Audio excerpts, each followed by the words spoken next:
Welcome to my YouTube channel. उम्मीद करता हूँ आप सब खैरियत से होंगे। आज का हमारा सबक सलाहुद्दीन ज़रक़ूब के बारे में जानते हैं कि इसका ताल्लुक़ मौलाना रूमी के साथ क्या था।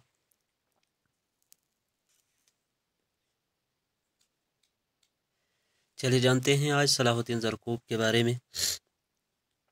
वीडियो को शुरू करने से पहले मेरे चैनल को सब्सक्राइब करें, लाइक करें और इन वीडियोज़ को शेयर करें ताकि जो मौलाना रूमी के बारे में जानना चाहता है, मौलाना रूमी की मसनवी, मौलवी, मानवी के बारे में जानना चाहते हैं। बहुत सारे ऐसे हजरत हैं कि जो मसनवी मौलाना रूम को बहुत ज़्यादा पसंद करते हैं और इसी वजह से मैंने अपने चैनल पर मसनवी मौलाना रूम को सबक ब सबक वीडियो के तौर पर डाला है, क्योंकि बहुत सारे लोग इंटरेस्टेड हैं इसको पढ़ने के लिए, इसको जानने के लिए। लिहाजा आप सबसे गुजारिश है कि आप ज़्यादा से ज़्यादा मौलाना रूमी की मसनवियों की जो वीडियोज़ मेरे चैनल पर हैं इनको शेयर करने की कोशिश करें, ताकि जो मौलाना रूमी की मसनवी को पढ़ना चाहता है वो इनको मानी के साथ पढ़ सके। शुरू करते हैं आज का टॉपिक सलाहुद्दीन ज़रक़ूब। इसका ताल्लुक़ मौलाना रूमी के साथ। कहते हैं कि शम्स तबरेज़ की जुदाई के बाद मौलाना पर शुक्र की कैफियत तारी रहने लगी। इस इज़्तिराब में पाबजवाला रहते थे। एक दिन सलाहुद्दीन ज़रक़ूब की दुकान के सामने से गुज़र रहे थे और वो चांदी के वर्क कूट रहे थे।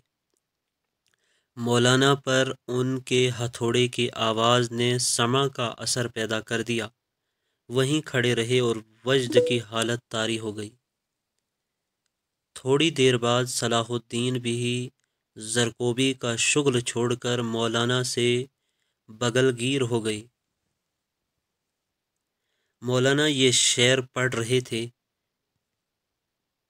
यकी गंजी पदीद आमद अजिन दुकान ज़रक़ूबी, ज़हे सूरत ज़हे मानी ज़हे खूबी ज़हे खूबी। इसका जो तर्जुमा है वो ये है कि इस ज़रक़ूबी की दुकान से एक ख़जाना मिल गया।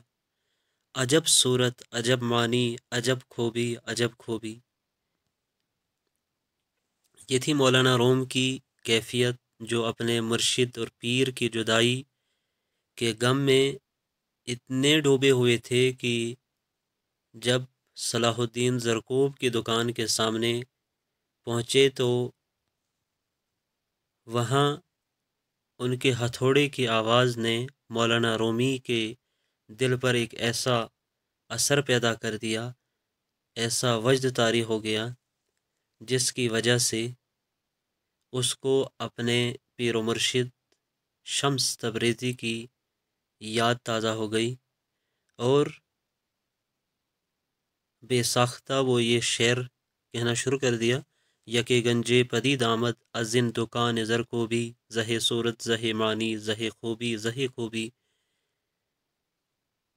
तो कहते हैं कि दोनों बुज़ुर्ग जोशो मस्ती की हालत में ज़ोहर से असर तक इसी वजदी कैफियत में मुब्तला रहे। उसके बाद सलाहुद्दीन ने अपनी सारी दुकान लुटा दी और मौलाना के साथ हो लिए।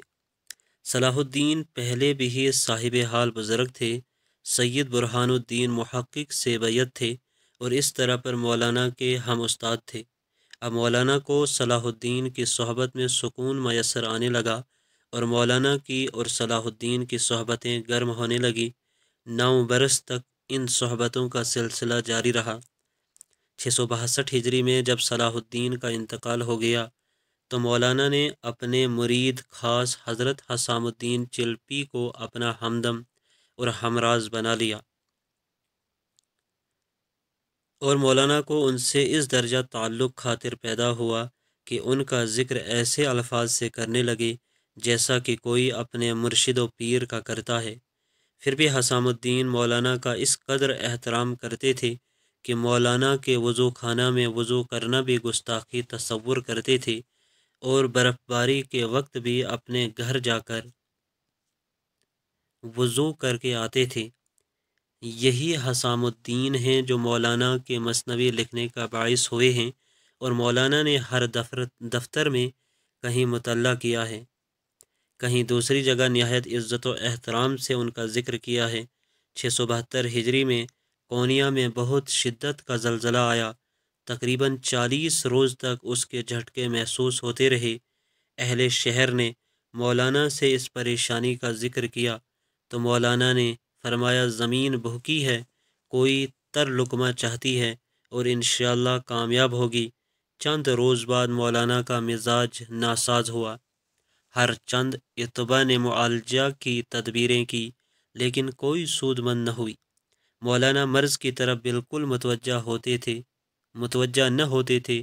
بیمار کی شہرت عام ہوئی تو شیخ صدر الدین، جو شیخ محی الدین ابن عربی کے تربیت یافتہ تھے اور روم و شام میں مرجع انعام تھے، مزاج پرسی کے لیے تشریف لائے۔ مولانا کے مرض کی کیفیت دیکھ کر بے قرار ہو گئے اور مولانا کی شفا کے لیے دعا کرنے لگے۔ مولانا نے سنا تو فرمایا، شفا آپ کو مبارک ہو۔ محب اور محبوب میں صرف ایک پیراہن کا پردہ رہ گیا ہے، کیا آپ نہیں چاہتے کہ وہ اٹھ جائے اور نور نور میں مل جائے؟ اس پر شیخ روتے ہوئے اٹھ کر چلے گئے اور سمجھ گئے کہ اب مولانا کا دم واپسی ہے۔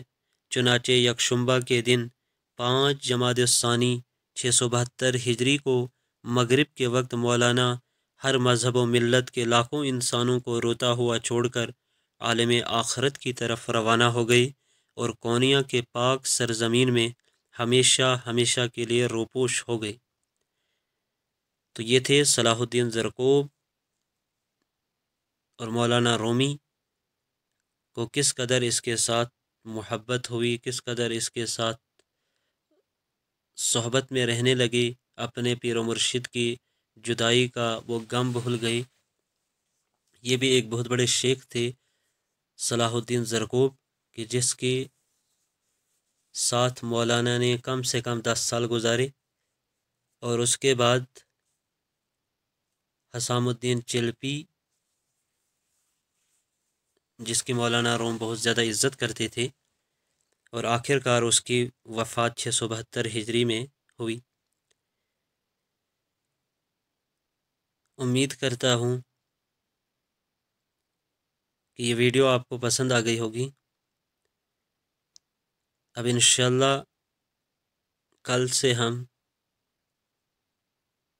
مولانا روم کی مثنوی معنوی کو شروع کرتے ہیں، اور امید کرتا ہوں کہ مولانا روم کی مثنوی آپ کو پسند آئے گی۔ اس کا ہر شعر بہت زیادہ متاثر کرنے والا ہے، کہ انسان جب مولانا روم کی مثنوی کو پڑھتا ہے تو اس میں اتنا زیادہ اثر ہے کہ انسان سوچتا ہے کہ ہم نے اپنی زندگی اس دنیا میں ضائع کر دی۔ چلیے ملتے ہیں اگلے سبق میں مولانا روم کی مثنوی کو لے کر۔ تب تک کے لیے مولانا روم کی جو ویڈیوز میرے چینل پر آئی ہیں، ان کو زیادہ سے زیادہ شیئر کریں اور چینل کو سبسکرائب کریں، تاکہ میں آپ سب کے لیے بہتر سے بہتر ویڈیوز لا سکوں۔